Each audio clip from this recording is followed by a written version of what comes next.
Good morning, Monday. It's a great day. It's a fantastic time to be alive. Wait, what's that? You're not excited that it's Monday? You're sad? Wait, what? You wish it was still the weekend?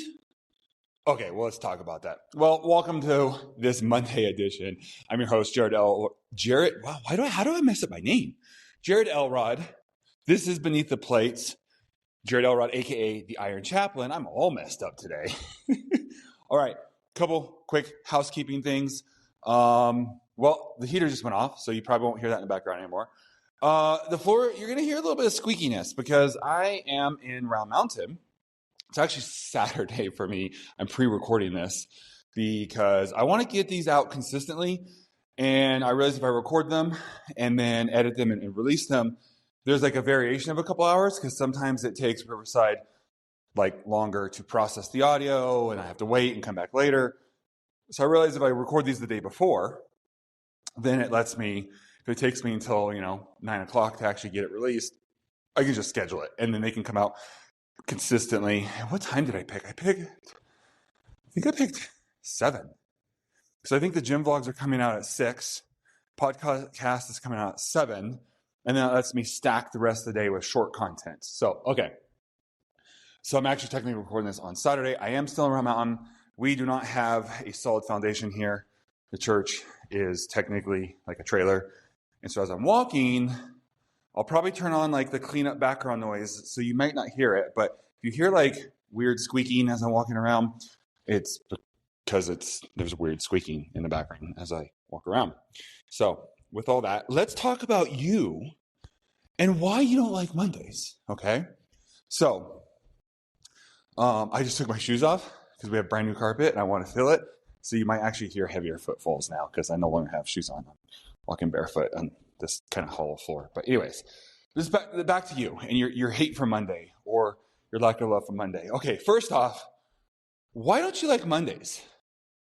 Leave a comment, okay? Whether you're watching this on YouTube, let's see, where are the main places right now? I don't have this distributed, it's syndicated everywhere yet. I will eventually, so in the future, Apple Music, whatever, leave a comment. YouTube, leave a comment on the video. If this is on, where did I just put this? Where did I just start? What is that thing that my buddy Doug is on, who inspired me to get on? What is it called? Not Wattpad. Anyway, some writing platform that now hosts podcasts as well. And I'm totally blanking. My daughter's on it now too and is writing on it. Anyways, or it's really going to bother me that I can't remember. Or if you're listening to this on actual Spotify, let me know. Leave a comment. Or you can go find me on social media, I guess, and message me or leave a comment on one of my videos. Why don't you like Mondays? And I get it, like, most of the time, the reason I like a Monday is because, you just had the weekend off. If you have a traditional schedule, which I know is becoming less and less common, but for the most part, you work Monday through Friday, you get your weekend, you work hard all day, probably in a job that, sorry, I need a drink, you either hate or don't love, or even if you like your job, you still prefer your time off, right? It's not like necessary passion.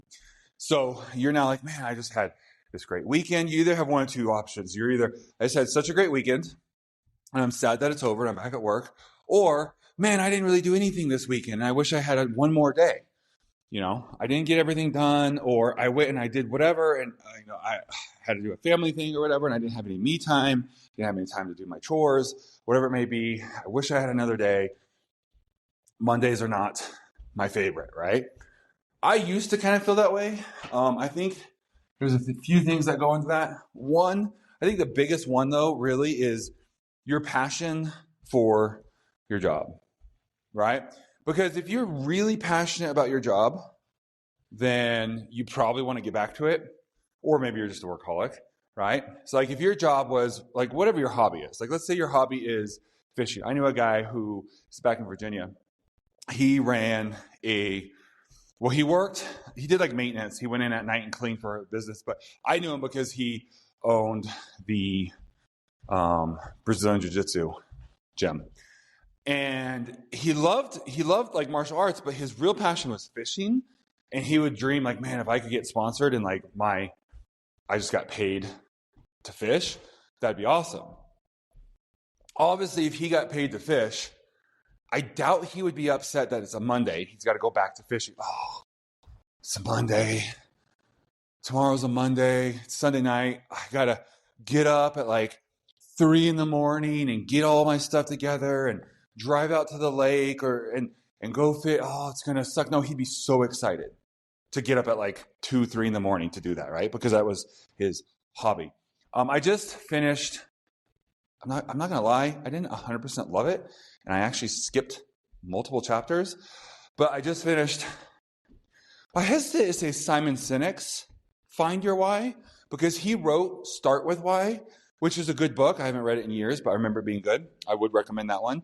And this one is written by a couple other guys who kind of partnered with him. And it was okay. Let me put it that way. It was okay. I would suggest, maybe getting the Cliff Notes version or one of those apps that will read you books, but it's like not the full book. They condense it down to its main components. And again, I skipped several chapters myself. But the main point is they're talking about like how to find your why. And he told a story of a guy he met on an airplane who sold metal. I think he sold metal, steel or whatever. And the guy loved his job and was super passionate. But it wasn't that he was passionate necessarily about just selling metal and being in like the metal works business. It was because of their metal. Well, considered it superior. But a lot of the way they did it, it was a better metal that was like better for the environment. They had like 30% less bad stuff in producing the metal. The metal itself was better, and it was a better process and more eco-friendly. And so he kind of saw it as contributing to the future, contributing to future generations, to his kids by having, so like that was like his passion, not just literally, but it came out as like he loved selling the steel, but typically it was more about his why, his mission behind it. So I don't think we necessarily have to have a quote unquote job we love. I don't think we actually have to be like, oh, I get paid to do my hobby. And oh, yeah, easy for you. Like you get to do, because here's the thing. As soon as you get paid to do your hobby, it's no longer a hobby and it changes. Like I loved going out and making movies with my friends in high school and post-high school. And now that so much of my job actually revolves around content creation, I still love it, but it's not like, it doesn't magically make all the work go away, okay? It's not the same when I have to get up or stay up late, get up early, stay up late. I got to put in the extra time to like record or do something. Like this morning, I was like, oh man, what am I do my podcast when I get back, but I was like, I don't have a topic. Normally I have 2 or 3 lined up. Like, what am I going to talk about? And I was like, well, okay, so this one's going to go on Monday. Oh, yeah, let me talk. So it took me, a few minutes. But first, and all day yesterday, because originally I was going to come back. I went shopping with my wife yesterday. I was in another town. I was going to come back and do it last night. We ended up doing family stuff, Christmas movies and stuff like that. But I was like kind of dreading it all day. Like, man, I don't have a topic. And I'm not in the mindset that I want to sit down and come up with a topic. But I don't want to have to record an episode if I don't have a good topic I'm passionate about. So there's still an element of work to it. It's not the same as like back when we were like, all right, guys, Saturday morning, we're going to meet at my house. We're going to load up in the car, got the camera, got the tripod. We're going to go up to Snelling. That's where we go up and shoot. We called it Poor Man's New Zealand. We're going to go up to Snelling. We're going to shoot. We're not, not really even 100%. We're just going to shoot some action stuff, whatever. We're just going to mess around, kind of have some fun. It's not a school assignment. We just want to get out there and shoot something, have some fun. We'll stop at the little store on the way, grab some snacks. Beautiful drive, little mini road trip for us. Excuse me. And we'll just have some fun. And, we typically, that footage never actually turned into anything because we were just kind of having fun, messing around. And we loved making movies. So as soon as it becomes your pet, like, my old martial arts instructor, there you go. If he got sponsored, it would remove some of the joy. He would still love it. And he'd probably in some ways love it more because now he's actually getting paid to do it. And he no longer has to go and stay up all night and clean these office buildings. And, there had been a pride and a prestige. There have been a lot of things to it. But it does change it. In fact, we see this all the time with people who start a YouTube channel on their hobby, not expecting much of it other than just they love this thing and, just thought it'd be fun to share it with others. It explodes, gets big, and then they end up quitting it because they're like, nope, this is not what I originally wanted. This is, becoming its whole thing. Well, we just had, Outdoor Boys? He recently did this where he was like, I never thought this would turn into this big thing, and I need to spend more time with my family. This is taken away from that. Like, we see that all the time because it does change it. And there's plenty of people who are like, no, that's the dream. I would love that. I'd love if I got 1 million plus subscribers and me doing my makeup tutorials or fishing or whatever was my full-time thing. And other people are like, no, this isn't my main priority. And so it really just comes down to the individual. But all to say, don't get stuck in the trap of saying, easy for insert person. If I just got to sit around and insert activity, hobby, and got paid for it, I'd work all the time too. No, probably not. Like if you're lazy, magically getting to do, now it could be that you're not actually lazy, that you just hate what you do, right? But at the end of the day, like, it's not a magic bullet. Like, Mr. Beast puts a stupid amount of work into his videos, right? He's not just some lucky person who gets to just make these fun videos. Like, go listen to his story. Like, he sacrificed everything. They did nothing but make videos all day, every day, and for years. And then he started making a little bit of money, and that money just got poured back into the videos. So it's easy to say, oh, it must be nice. You can just throw $1 million into a video, buy a Lamborghini, and give it away. Like, bro puts work into his stuff, right? Alex Hormozi talks about how, and this is a little off topic, but I think it's warranted. He talks about how, like, it's hard work.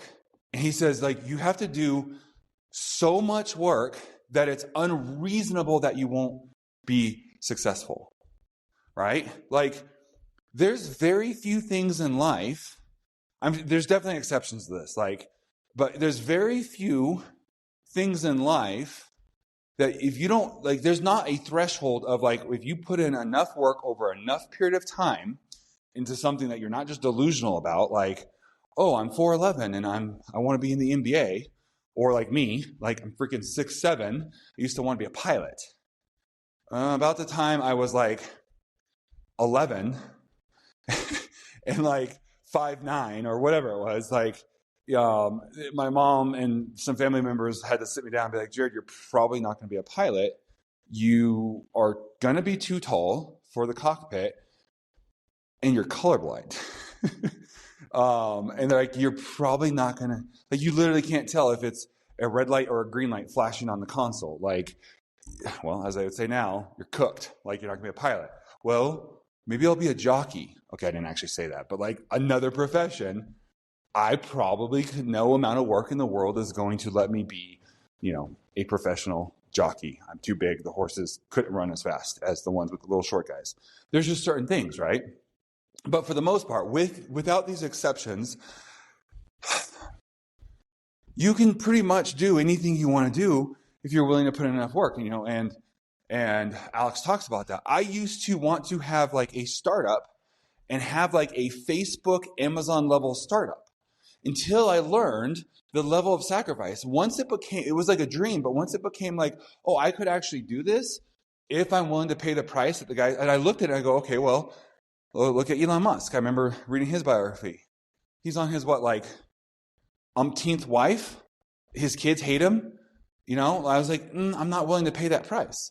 If you're willing to pay the price that Elon Musk did or Jeff Bezos did, you can potentially and possibly hit those levels of success. Now, it's not a guarantee, but, for the most part, even if I couldn't create the next Amazon, I could probably create the next whatever, right? I could probably be on Inc. magazine or, Business Insider magazine as whatever. I could probably hit a very high level of success, but I wasn't willing to sacrifice all that. I wasn't willing to sacrifice that I still wanted to do ministry stuff, that I wanted to be a good dad and be there with my kids. I wanted to have a great marriage. I wanted to only ever be married to one woman, barring, like, I don't know.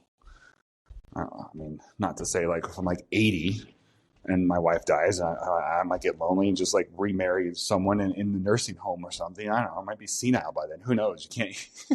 Okay, I'm kind of just joking around there. But like, I want to only have been married to one woman, right? Like, I wasn't willing to sacrifice. And I had like 4 or 5 of these like non-compromisable things. And I realized, oh, I then can't have this other goal. And so I became okay with that. And so I love that Alex talks about like, if you want success in something, do enough work that it becomes unreasonable that you wouldn't have success in that industry. And I think that really is the key to a lot of things is one, you got to stop. I mean, the Bible talks about this. It says, like basically counting the cost. And I don't mean like counting the cost of your salvation and following Christ. I'm talking about when it says things like, I'm super paraphrasing here, but it basically talks about like, oh yeah, there was a man who decided he was going to, tear down his barns and build new ones because they weren't big enough. And so he tore them down and built new barns, and then he died that night. Like he was a fool. He didn't, or it talks about who would go into battle with 30,000 soldiers against someone with 50,000 soldiers without actually doing the strategy calculations to see if you actually have a chance of winning. And if you do the calculations, and again, super paraphrasing, and you figure, no, there's no chance our 30,000, we don't have any kind of tactical advantage that's going to let our 30,000 beat their 50,000. There's a 99.99999% chance we're going to lose this battle. Okay, let's send out an envoy to negotiate some sort of truce or surrender, because we're going to get wiped out if we don't. And the Bible talks about that even. So like, count the cost, figure out what it's going to be. Is it actually worth it? Do you actually want that? Like, okay, for example, it's very unlikely you're going to be both a UFC fighter and a face model, right? Like you're going to get punched in the face. Your nose, your ears, your eyebrows, your forehead, it's going to change the way you look. And it's typically not the look that they're looking for when they want to, have a Calvin Klein underwear model or something, right? Now there's exceptions again too. But for the most part, like you don't want to have counterculture, like counter things. Like I was talking to a student recently about this who is a runner and wanted to bulk up. And I'm like, bro, that's not going to be, those are counter. I'm like, because they fight each other. And any bulk that you get is going to interfere with your running. So if you even get 20% of the bulking, what you'd want to do, that's going to come out at losses. Like you're no longer going to be the top. He's like, really? I'm like, yeah, man. Like they're opposites. They're opposites. It's like what happens when you have a bathtub half filled up with super hot water and you fill the other half with cold water. You're going to get like lukewarm water. Like it's better to have just take a half bathtub full of cold water and pour ice into it, or take a bathtub full of half hot water and throw like heated up rocks into it, right? Like, or more hot water, boiling water. And so sometimes we, have to kind of use our brain a little bit before we start. Calculate what you want to do. But then once you do that, then Alex's advice comes in. Like, okay, now how much, and this has kind of shifted a little bit. I originally wanted to talk about like Mondays and why you hate Mondays.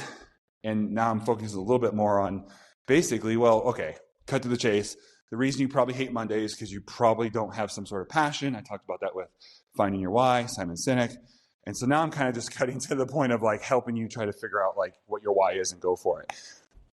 If you have a super passionate why, well, Gary Vee talks about this. Like, he's like, yeah, I'm like, I can outwork everyone, but it's because I love what I'm doing. It's like play. He's like, I was just fortunate enough that my interest, my hobby, is also how I provide for my family. So he's like, it's no different than, you get off work and you want to go boating, fishing, golfing. He's like, now imagine my work and my play are the same thing. And so that lets me, put in 19 hours a day on some days, So with that said, Alex's advice, so first calculate, figure it out. Do I actually want it? Am I willing to pay the price? Count those costs. Yes. Okay. What is it going to take to get there? And then, pull a whole Grant Cardone 10X thing. It's going to take 10 times the amount of work as you thought. One more story from Alex. I'm going to wrap this up. He had a very successful business person, meet with him. I say, hey man, I'm trying to get in like the whole social media thing. I know you're doing really well on social media. He's like, it's not really taking off for me. I want to see, can I hire you out for a couple hours to do some consulting? And so he's like, yeah. So I don't know if they were friends and they were just meeting or if he actually paid him, but basically they had a couple hour block, several hours blocked out to work on social media strategy. And it was 5 minutes is all it took, because they sit down and the guy's like, we're posting, but it's just not taking off. And Alex says, okay, well, how many times a day are you posting? He's like, 3. And again, this may not be the exact numbers because I didn't go look this story up right before. It's been months and months since I've heard this story, but you get the gist of it. Okay. So if you're going to leave a comment, don't leave the comment that, I got the numbers slightly wrong. This is to give the idea here. Think of this as a parable based off of a real life story. And so he goes 3. And Alex said, okay, we post 435 times a day across all the platforms.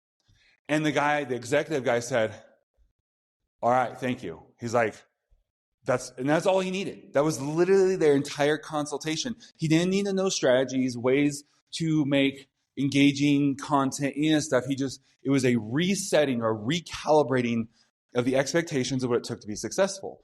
And this guy realized, the reason it's not working isn't because Alex is more charismatic, he's got better equipment, he's got some sort of formula. It's the fact that I'm posting 3 times a day. I have 3 at-bats. He's posting 300, 400 and something times a day. He has more at-bats. I heard, I think they were talking to Mr. Beast, this channel, I think it was some Chinese kids who their channel took off. So it was a year ago I heard this interview, or it was a quick conversation. And their channel took off and hit 1 million pretty quickly. And they were posting 100 times a day, okay? Now, this, again, don't take the principle, not the tactics. I'm not saying if you go and post, maybe your content's not as good as theirs. Maybe something in the algorithm changes and it's hey, too many people are trying to just spam a bunch of content to get out there. But so that's not what I'm saying to do. But the idea is they're posting 100 videos a day. And so Mr. Beast is well, yeah, of course you took off. Not only were you putting all, you were learning, iterating, you had 100 shots. Some people only put out 100 pieces of content in a year. Okay, well, at that point, you're now getting every day a year's worth of experience, right? Even so, all I have to say is once you figure out this is what I want to do, I'm clear on this. This is what it'll cost. Yes, I'm willing to pay that, and I'm capable. It's realistic.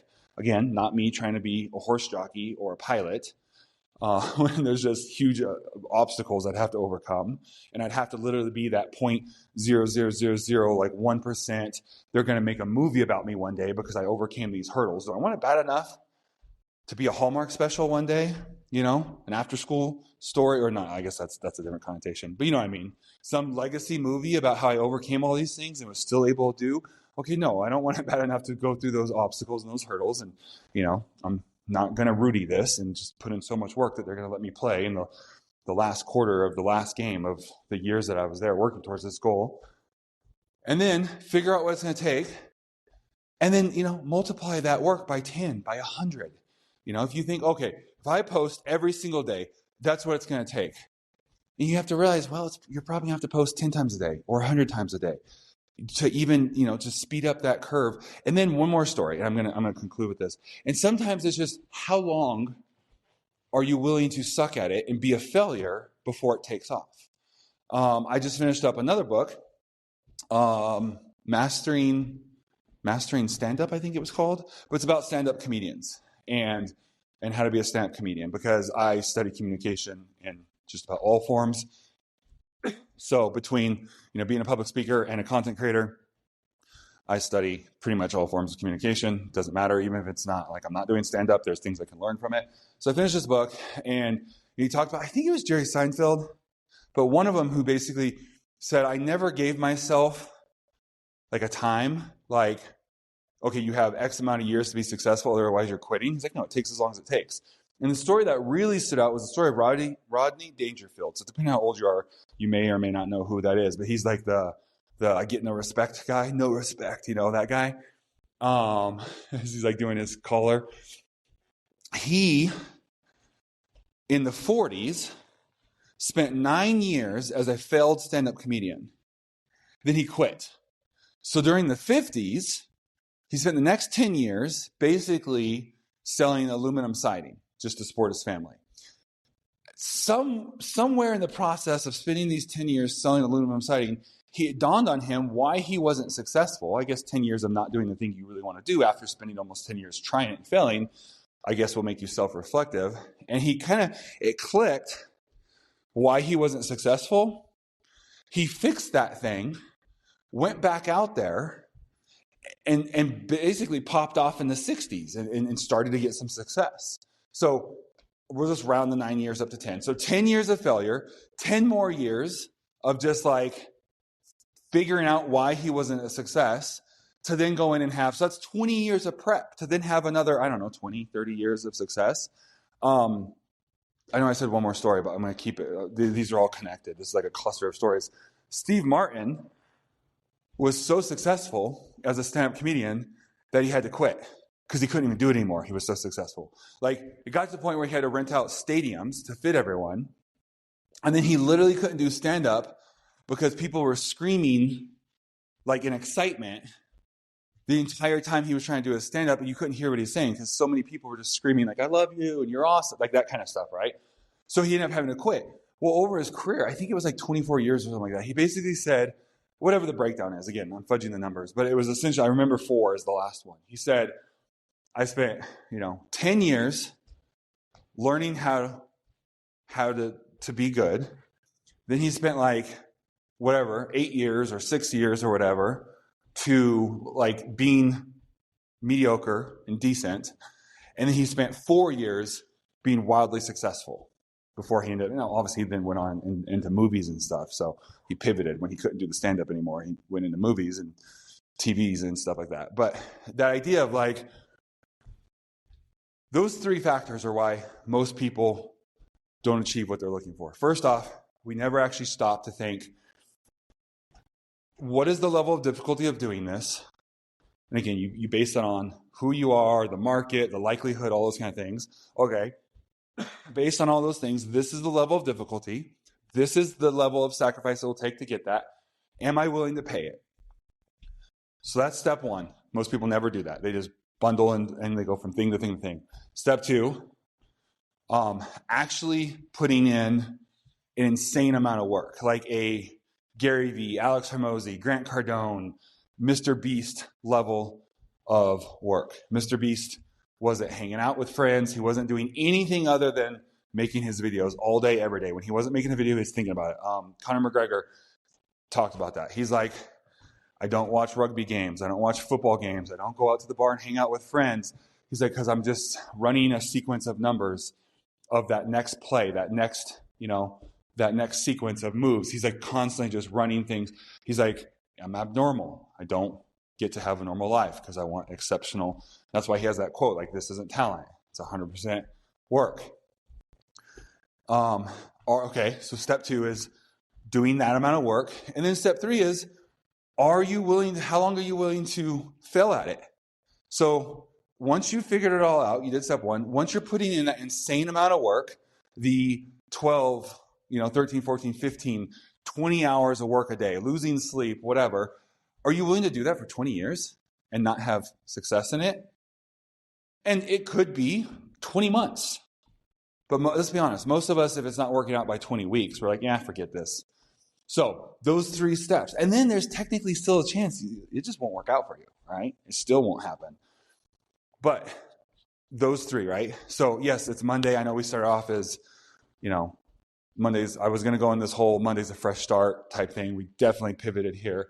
But so there's 3 keys. I mean, I hesitate to call them the 3 keys of success, but in the thousands upon thousands of hours of books that I've listened to, the biographies, the podcasts, I think I talked about, a couple days ago, last week, I talked about how I'm well over 200 books this year, probably over 250 books. And for the last probably decade, I've probably been somewhere between 150 and 200 books a year at least. I've heard a few stories of people and how they made it, right? These are the 3 steps that I can glean from all that reading that I've done, the probably 10,000 hours of listening that I've done. And if that's exaggeration, then it's not much. Like I do a lot of driving. I'm constantly listening to these things when I'm mowing the lawn, when I'm going for walks. So out of the thousands upon thousands of hours, those are the 3 steps that I can kind of extract and glean out of what it takes to be successful. Okay, that's more than enough for today, more than I anticipated. Have a good Monday. If you are dreading that it's Monday, I highly encourage you to stop, evaluate your life, figure out what would it look like if you did wake up excited about it being a Monday, and decide if it's worth pursuing that. So, and if so, go follow those 3 steps I just gave you. So that's what I got. I just hit 2 miles. Love you guys. Have a blessed day. I'll see you in the next episode.